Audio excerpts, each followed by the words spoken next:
नमस्कार, PP news live में आपका स्वागत है और मैं हूं रुपेश राज।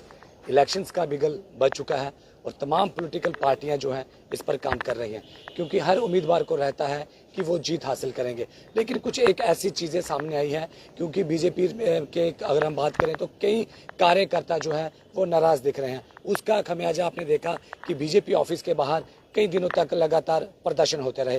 ग्लोरी साहब हमारे साथ मौजूद हैं, उनसे बातचीत करेंगे। सर, सबसे पहले सवाल ही यही रहेगा कि आखिरकार कार्यकर्ताओं में नाराजगी क्यों है? कार्यकर्ताओं को नाराजगी नहीं है। भारतीय जनता पार्टी एक बहुत बड़ा संगठन है, बहुत बड़ी पार्टी है। भारतीय जनता पार्टी का हर कार्यकर्ता 24/7 लोगों में रहता है, लोगों के काम करता है। जब लोगों में रहता है तो कार्यकर्ता को भी लगता है कि मैं काम करता हूँ, लोगों के बीच रहता हूँ, मैं चुनाव लड़ सकता हूँ, मैं इच्छुक हूँ। और सही भी है, जो राजनीतिक इच्छा रखता है उसको चुनाव लड़ने की इच्छा रखनी भी चाहिए। और मजबूरी ये होती है कि एक सीट पे 4-4, 5-5, 10-10 कार्यकर्ता जो हैं वो इस लेवल के हमारे पास हैं कि जो चुनाव लड़ सकते हैं, वो नेतृत्व कर सकते हैं। लेकिन चुनाव तो एक व्यक्ति को लड़ना है। जब एक व्यक्ति को टिकट देते हैं तो फिर दूसरे पर नाराजगी होती है।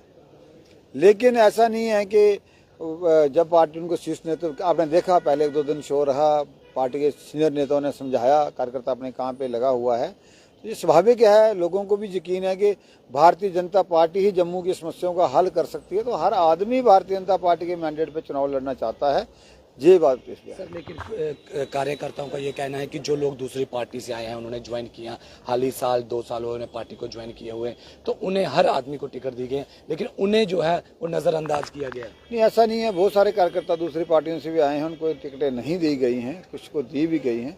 तो ये रहता है कि बहुत सारी प्रक्रिया होते हैं, बहुत सारे पैरामीटर्स होते हैं, उनको देख के पार्टी एक शीर्ष नेतृत्व हमारा जो है वो जो पार्लियामेंट कमेटी होती है, वो कमेटी जो है वो फैसला करती है और सबको मान्य होना चाहिए होती है। बीजेपी के बड़े पुराने चंद्रमोहन गुप्ता जी ने आज आपने देखा कि प्रेस वार्ता की है, उसमें उन्होंने और उनके संगठन ने तमाम आज बीजेपी को छोड़ दिया है। किस तरह से देखते हैं इसे आप?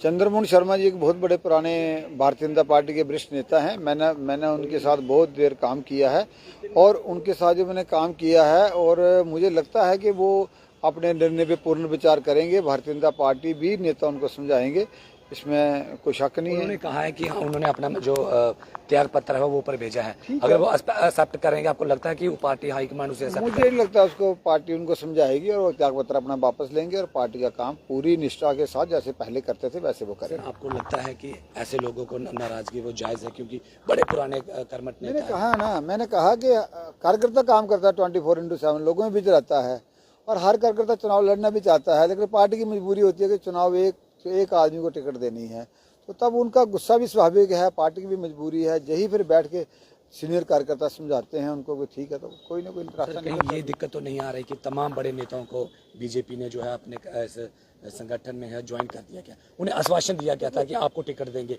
वो कहीं ना कहीं अब दिक्कतों का कारण बन रहा है? ऐसी बात नहीं है। किसी कार्यकर्ता को चुनाव लड़ने के लिए पार्टी लगाती है, किसी को चुनाव जितवाने के लिए लगाती है, तरह तरह की जिम्मेवारियां होती हैं और भी बड़ी चीज़ें होती हैं। तो कहीं ना कहीं कोई ना कोई कार्यकर्ता को जिम्मेवारी दी जाती है। चंद्रमोहन शर्मा जी, मुझे लगता है, मैं उनको पर्सनली जानता हूँ, बहुत अच्छे व्यक्ति हैं, वो अपना पुनर्विचार करेंगे। और असली कार्यकर्ता कौन है सर, किसे समझते हैं आप? कार्यकर्ता असली होता है, सभी कार्यकर्ता असली है। भारतीय जनता पार्टी के नकली कार्यकर्ता तो होता ही नहीं है। जो काम करता है पार्टी के लिए वही कार्यकर्ता होता है। किस कार्यकर्ता की क्षमता के ऊपर नापा जाता है, किसी कार्यकर्ता की क्षमता ज़्यादा काम करने की होती है, किसी की कम होती है।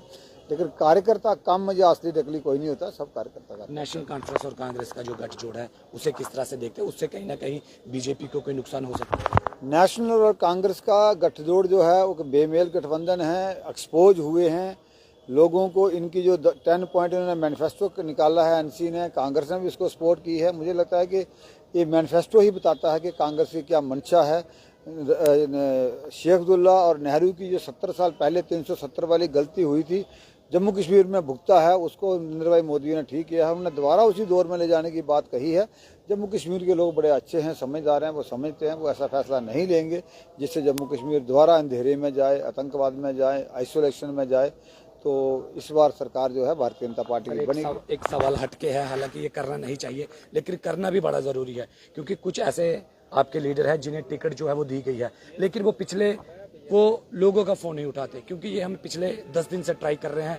काफ़ी नाराज़गी में नाम नहीं लूँगा, क्योंकि इससे कहीं ना कहीं कब ये होता है कि डेलिबरेटली अपने परेशान कर रहे हैं, क्योंकि हमने खुद ट्राई कर रहे हैं पिछले 5 दिनों से, लेकिन वो किसी का फ़ोन नहीं उठाते। अगर बिना जीत के ही फ़ोन नहीं उठाते, कल को अगर जीत मिलती है तो वो कैसे लोगों का? नहीं, उनको मैंडेट मिले हैं, काफ़ी पुराने नेता हैं, नए नहीं है, नहीं मैंडेट तो नया मिला है, लोगों का रश है, थोड़ा रहता है लोड, 2-4 दिन 5-7 दिन में ठीक हो जाएगा, सिस्टम बन जाएगी, रूटीन बन जाएगी।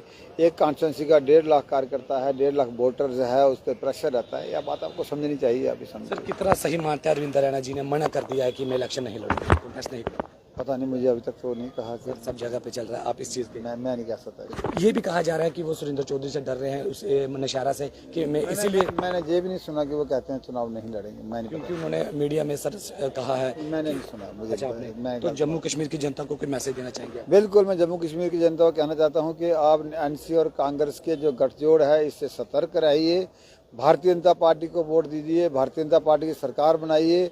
भारतीय जनता पार्टी ही जम्मू कश्मीर की हर समस्या का हल है, तभी जम्मू कश्मीर आगे बढ़ सकता है। जितनी भी नाराजगी आने वाले दिनों में दूर हो सकती है बीजेपी? बिल्कुल, कोई नाराजगी नहीं है, कार्यकर्ता काम करेगा, डट के काम करेगा। धन्यवाद सर हमारे साथ बातचीत करने के लिए। जय बलदेव सिंह भलोरिया जी थे, काफ़ी पुराने और कर्मठ नेता है और कई सारी बातें जो हैं इन्होंने आज हमारे साथ क्लियर की है, क्योंकि हमें भी कुछ कंफ्यूजिंग थी, वो तमाम चीज़ें इन्होंने क्लियर की है। अब आप लोग, जनता क्या चाहती है, आप लोग अपनी राय जो है कमेंट बॉक्स में ज़रूर रखिएगा और इस वीडियो को भी ज़्यादा से ज़्यादा शेयर करिएगा। देखते रहिएगा पीपी न्यूज़ लाइन जम्मू से।